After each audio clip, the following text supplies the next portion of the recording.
Hello student. तो आज के क्लास में देखेंगे गोली दर्पण के लिए यू भी तथा एफ में संबंध। तो देखिए गोली दर्पण के लिए यू भी एफ में संबंध होता है 1/f बराबर 1/v प्लस 1/u।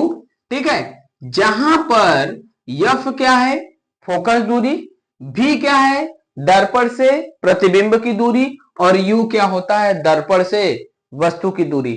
तो आज के क्लास में हम देखेंगे कि ये फार्मूला कैसे आता है। ठीक है, तो आइए देखते हैं क्या है ये। एक अवतल दर्पण है M1 M2 क्या है, एक अवतल दर्पण है जिसका ध्रुव P फोकस F तथा वक्रता केंद्र क्या है C है।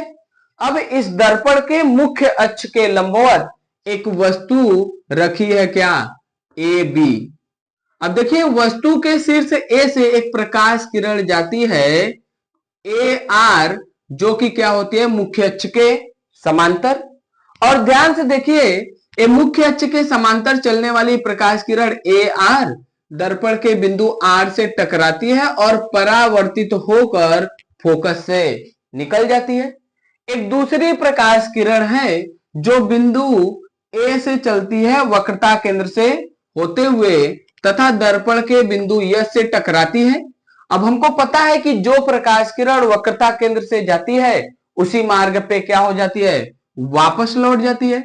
अब देखिए दोनों परावर्तित किरणें ए डैश पर बिंदु ए डैश पर काटती हैं और बिंदु ए डैश से मुख्य अक्ष पर डाला गया लंब ए डैश बी डैश क्या हो जाएगा इस वस्तु का प्रतिबिंब।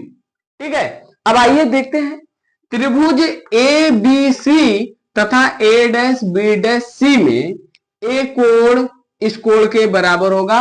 क्यों? क्योंकि दोनों कोण क्या हैं शीर्षाभिमुख और शीर्षाभिमुख आपस में क्या होते हैं बराबर होते हैं। ठीक, ए वाला कोण 90 अंश, ए वाला भी कोण क्या है 90 अंश।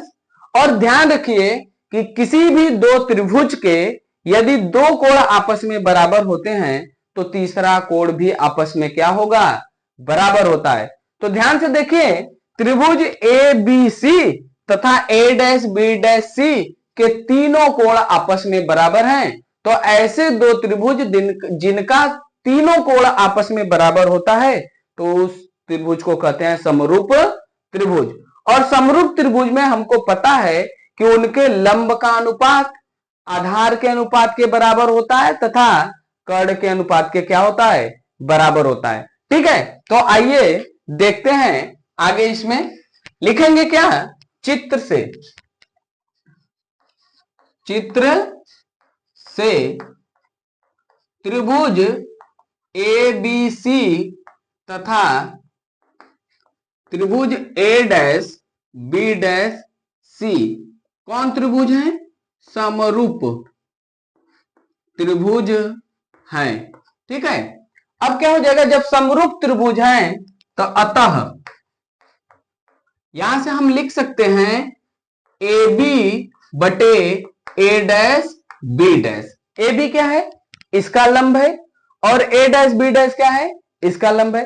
तो इसका लंब और इसके लंब का अनुपात इसके आधार और इसके आधार के अनुपात के क्या होगा बराबर होगा। तो यहां से हम लिखेंगे ए बी बटे ए डैश बी डैश बराबर बी सी बटे बी डैश सी। तो लिख देंगे यहां से क्या बी सी बटे बी डैश सी, ये हो जाएगा समीकरण 1। ठीक है, इसी प्रकार देखिए यदि हम यहां से लंब डाल दें बिंदु आर से मुख्य अक्ष पे लंब डाल दें, कौन लंब एन आर। ठीक है, यदि बिंदु तो लिखिए आगे यदि बिंदु आर से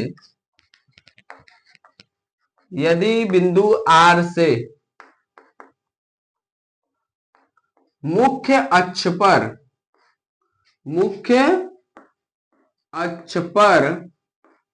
डाला गया लंब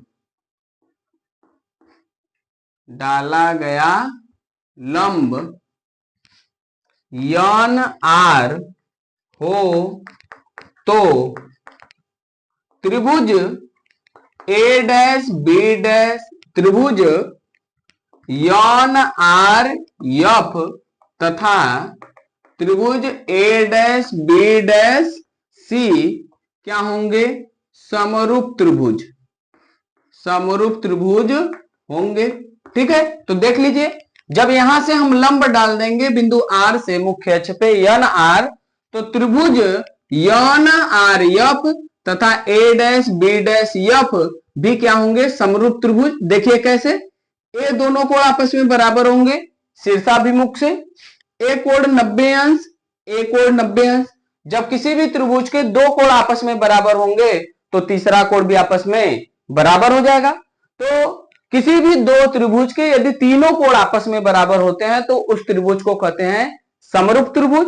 तो त्रिभुज यौन आर एफ तथा त्रिभुज ए डैश बी डैश एफ भी क्या होगा? समरूप त्रिभुज होंगे। असमरूप त्रिभुज में क्या होता है? जो लंब का अनुपात होता है वो उसके आधार के अनुपात के बराबर होगा।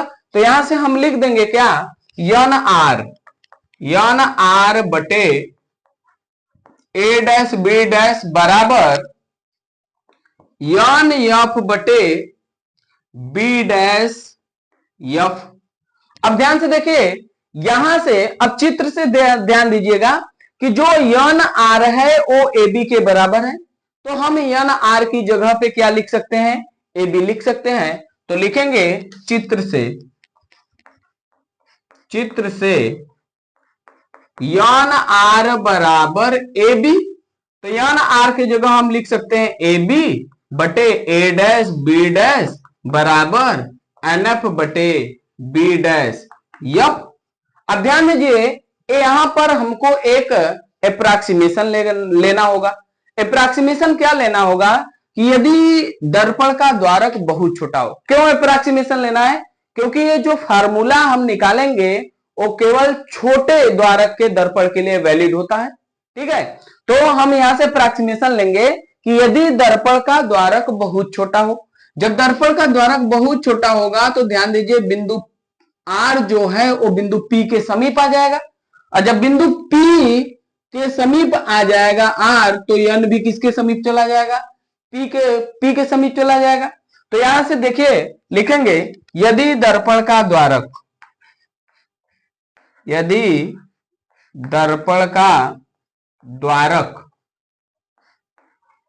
छोटा हो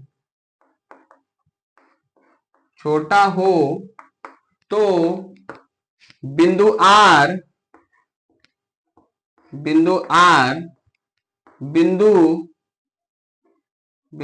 बिंदु पी के समीप होगा।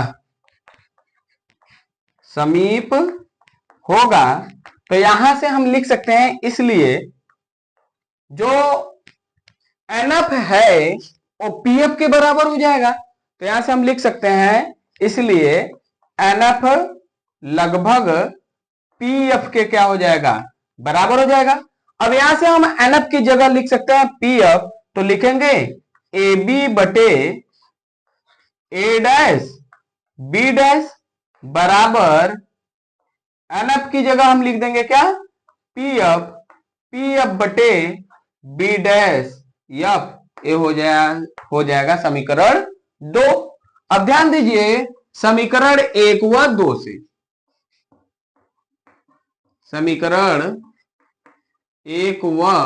2 से, अब देखिए समीकरण 1 2 क्या है? एक पक्ष, अगर दो समीकरण के एक पक्ष आपस में बराबर हैं तो दूसरा पक्ष भी आपस में क्या होता है? बराबर। तो हम समीकरण 1 और 2 से लिख सकते हैं, देखिए इसका एक पक्ष क्या है? आपस में बराबर है। तो यहां से हम लिखेंगे बी सी बटे बी डैश सी, BC बटे बी डैश सी बराबर पीएफ बटे बी डैश एफ। अब ध्यान से देखिए, इसमें जितनी भी दूरियां हैं सबको हम ध्रुव के रिस्पेक्ट में तोड़ेंगे, क्योंकि जितनी भी दूरियां हम नापते हैं ध्रुव से नापते हैं। ठीक है, तो ध्रुव के रिस्पेक्ट में लिखेंगे। तो देखिए बीसी को हम लिख सकते हैं पीबी माइनस पीसी, तो बीसी की जगह क्या लिखेंगे? पीबी माइनस पीसी बटे बी डैश सी को क्या लिख सकते हैं, बी डैश सी यही है तो इसको लिख सकते हैं पीसी माइनस पीबी डैश, लिखेंगे क्या, पीसी माइनस पीबी डैश। अब पीएफ को पीएफ ही लिखना है, ठीक, बटे बी डैश एफ को क्या लिखना है, बी डैश एफ को लिखेंगे पीबी डैश माइनस पीएफ, तो लिखेंगे पीबी डैश माइनस पीएफ, ठीक है। अब यहां से ध्यान दीजिए कि जो पीबी है, पीबी जो है वो पीबी क्या है, वस्तु की दूरी है, तो पीबी बराबर माइनस यू होगा, ठीक है। और पीसी जो है, पीसी है वो माइनस आर है और माइनस आर की जगह माइनस 2f रख सकते हैं, ठीक। और ध्यान से देखिए यहां पे जो पीबी डैश है, पीबी डैश है, पीबी डैश प्रतिबिंब की दूरी है तो उसकी जगह माइनस भी रख सकते हैं। और ध्यान से देखिए यहां से जो पीएफ है, पीएफ है इसका क्या, माइनस एफ, पीएफ बराबर क्या हो जाएगा, फोकस दूरी, तो उसकी जगह रख देंगे माइनस एफ। अब ये सब मान इस समीकरण में चिन्ह सहित रख दें, तो पीबी की जगह रख देंगे माइनस यू, पीसी की जगह रखेंगे, पीसी क्या है माइनस 2f बटे, ठीक है, पीसी क्या होगा minus 2f minus PB dash की जगह रखेंगे क्या, माइनस भी बराबर पीएफ की जगह रखेंगे क्या, माइनस एफ, पीबी डैश की जगह रखेंगे माइनस भी, पीएफ की जगह रखेंगे माइनस माइनस एफ, ठीक है। अब इसी समीकरण को क्या कर देंगे, हल कर देंगे, आ जाएगा यू भी एफ में संबंध। तो देखिए हल करिए, इसको लिखेंगे माइनस यू, ए हो जाएगा प्लस 2f बटे माइनस 2f प्लस भी बराबर माइनस एफ बटे माइनस भी प्लस एफ। और इसको जब सॉल्व करेंगे तो हम इसको तिर्यक गुणा करेंगे, जब तिर्यक गुणा करेंगे तो देखिए क्या हो जाएगा, यू भी माइनस माइनस प्लस हो जाएगा, यू इंटू भी, फिर आ जाएगा माइनस माइनस प्लस माइनस हो जाएगा यू एफ, ठीक है। फिर अब देखिए इसका गुणा करेंगे तो प्लस माइनस क्या हो जाएगा माइनस और 2 भी एफ, ठीक। और आगे देखेंगे तो plus plus plus 2f square बराबर, अब आगे देखिए माइनस माइनस क्या हो जाएगा प्लस 2f स्क्वायर और ये हो जाएगा माइनस भी एफ। अब देखिए 2f स्क्वायर से 2f स्क्वायर चला जाएगा, अब इसको हम उठा लेंगे इस तरफ, तो u भी minus uf minus 2vf plus vf बराबर हो जाएगा 0। अब ध्यान से देखिए यहां से आ जाएगा u भी माइनस uf माइनस vf बराबर क्या हो जाएगा 0। अब आगे देखिए दोनों पक्षों में uvf से भाग देने पर, अब दोनों पक्षों में uvf से क्या दे दीजिए, भाग दे दीजिए, तो यह हो जाएगा क्या uv बटे uvf माइनस uf बटे uvf बराबर माइनस vf बटे uvf, uvf बराबर 0। अब ध्यान से देखिए यहां से uvv कट जाएगा, यहां से uf कट जाएगा, यहां से vf कट जाएगा, और यहां से बचेगा क्या, ध्यान दीजिएगा कि यहां से बचेगा क्या 1/f बराबर 1/f minus 1/v minus 1/u बराबर 0। अब जो जो माइनस है उसको उस तरफ भेजिए, तो 1/f बराबर 1/v प्लस 1/u हो जाएगा। यही है गोली दर्पण के लिए u v तथा f में संबंध, जहां पर f क्या है फोकस दूरी, v क्या है दर्पण से प्रतिबिंब की दूरी, u क्या है दर्पण से वस्तु की दूरी, और इसी को दर्पण सूत्र भी कहते हैं।